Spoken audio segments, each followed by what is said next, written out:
एक बार गौतम बुद्ध अपने शिष्यों के साथ बैठे थे और ज्ञान चर्चा का विषय आरंभ था। तभी वहां बैठे एक शिष्य ने महात्मा बुद्ध से एक प्रश्न किया कि हे बुद्ध, कर्म क्या है और कर्म हमारी सुख दुख का कारण कैसे बनते हैं। महात्मा गौतम बुद्ध मुस्कुराए और उन्होंने जवाब दिया, वत्स, मैं तुमको एक कहानी सुनाने जा रहा हूँ। इस कहानी के माध्यम से तुम सभी शिष्य यह समझ जाओगे कि कर्म क्या है और कर्म हमारे सुख दुख का कारण कैसे बनते हैं। एक समय की बात है, एक राजा था। वह अपने मंत्री के साथ देश का भ्रमण करने निकला। भ्रमण करते करते राजा और मंत्री एक बाजार में पहुंच गए। उस बाजार में राजा का ध्यान एक दुकानदार के ऊपर गया। उस दुकानदार को देखते ही राजा के मन में ना जाने क्यों यह विचार आया कि मैं इस दुकानदार को कल फांसी की सजा दे दूं। यह बात राजा ने अपने मंत्री को बताई। मंत्री कुछ बोले उससे पहले राजा उस दुकानदार के दुकान के सामने से आगे निकल चुके थे और दूसरी बातें करने लगे। मंत्री बहुत ही चिंतित हो गया। यह बात समझ नहीं पा रहा था कि दुकानदार की गलती क्या है। दुकानदार से बिना कुछ बात किए, बिना कुछ सोचे समझे महाराज ऐसा फैसला लेने के बारे में क्यों सोच रहे हैं। राजा और मंत्री भ्रमण करने के बाद राजदरबार वापस चले गए। मंत्री को रात भर नींद नहीं आई। सुबह जगने के बाद मंत्री एक साधारण प्रजा का रूप बनाकर उस दुकानदार के पास गया और उस दुकानदार से पूछा, तुम क्या बेचते हो। दुकानदार ने जवाब दिया, मैं चंदन की लकड़ी बेचता हूँ। फिर मंत्री ने आसपास के लोगों से दुकानदार के बारे में पूछना शुरू किया। सबने जवाब दिया कि दुकानदार किसी से बोलता नहीं है, हमेशा दुखी रहता है। मंत्री को बात समझ में आ गई। मंत्री फिर वापस दुकानदार के पास गया और उस दुकानदार से पूछा, तुम दुखी क्यों रहते हो। दुकानदार ने बताया, मैं दुखी इसीलिए रहता हूँ क्योंकि मेरे दुकान पर लोग आते हैं, चंदन की लकड़ियाँ सूंघते हैं और बोलते हैं बहुत ही सुंदर है, बहुत ही अच्छी महक है, लेकिन कोई खरीदता नहीं है, इसलिए मैं बहुत दुखी रहता हूँ। मंत्री दुकानदार की बात सुनकर खुद भी भाव विभोर हो गया। कोई भी दुकानदार दुखी क्यों ना हो अगर उसके दुकान का कोई भी सामान खरीदा ना जाए, जबकि सामान में कोई कमी ना हो। मंत्री सोचने लगा कि यह दुकानदार अपने दुखों के वजह से इतना दुखी रहता है, परंतु राजा इस दुकानदार को फांसी पर क्यों लटकाना चाहते हैं। अर्थात राजा के मन में आए हुए विचार का उत्तर अभी तक मंत्री को नहीं मिला था। मंत्री ने फिर दुकानदार से पूछा, भाई तब तुम क्या करोगे अगर तुम्हारी दुकान की सारी चंदन की लकड़ियां ऐसे ही रखी की रखी रह जाएंगी तो। दुकानदार ने गुस्से में बोला, हाँ मैं जानता हूँ मेरी चंदन की लकड़ियां ऐसे ही रखी की रखी रह जाएंगी, कोई नहीं खरीदेगा। इसीलिए मैं सोचता हूँ कि हमारे देश का राजा जल्दी से मर जाए।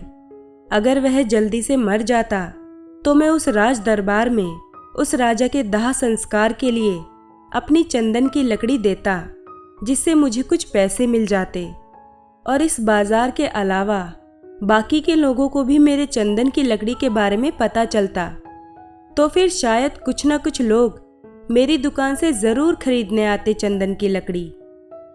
मंत्री दुकानदार की बात को सुनकर सब कुछ समझ गया और उसके मन में एक विचार आया। मंत्री ने दुकानदार से चंदन की कुछ लकड़ियां खरीदी। इस खरीदारी से दुकानदार को कुछ पैसे भी मिल गए और वह थोड़ा खुश भी हो गया। मंत्री चंदन की लकड़ियों को लेकर वापस राज दरबार चला आया।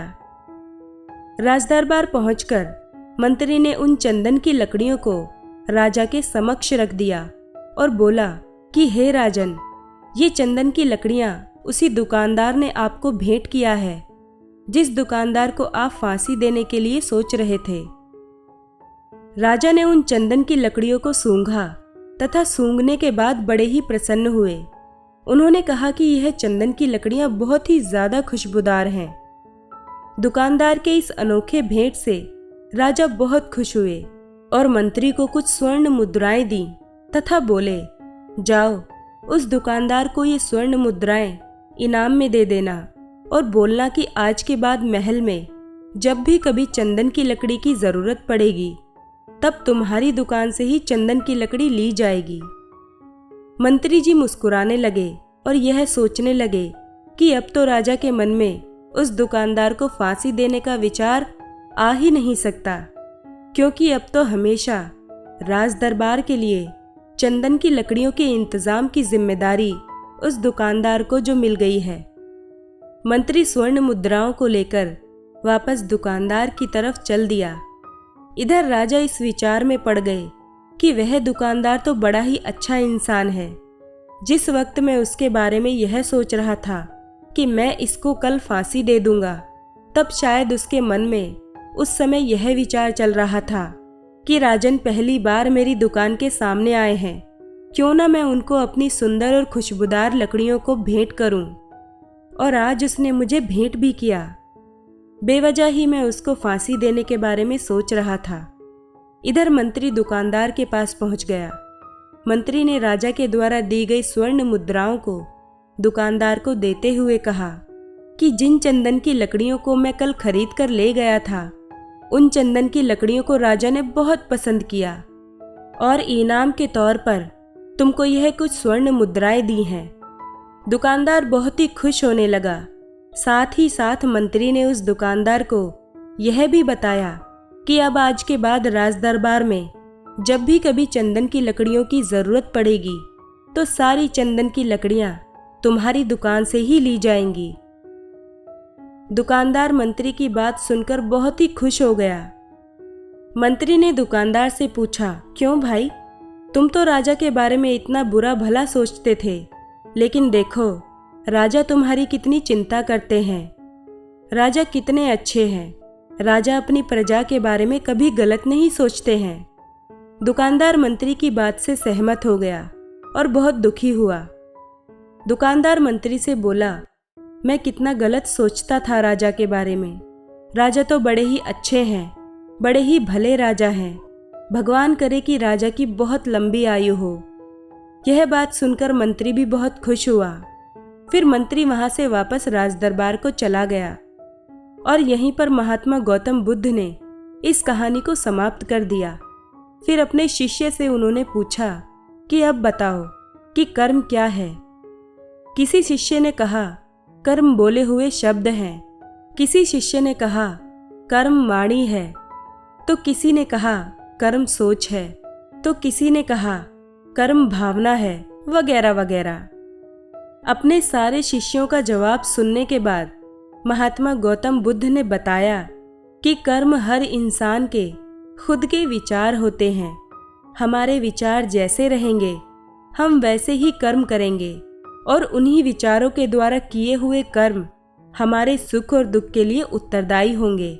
अर्थात हमारे विचार अगर गलत हैं तो हमारे द्वारा किए हुए कर्म भी गलत होंगे तथा इसका परिणाम भी गलत निकलेगा। परिणाम स्वरूप हम दुखी रहेंगे। अगर हमारे विचार सही रहेंगे तो हम सही कर्म करेंगे। सही कर्म करेंगे तो फिर सही फल मिलेगा, जिससे हम सुखी रहेंगे।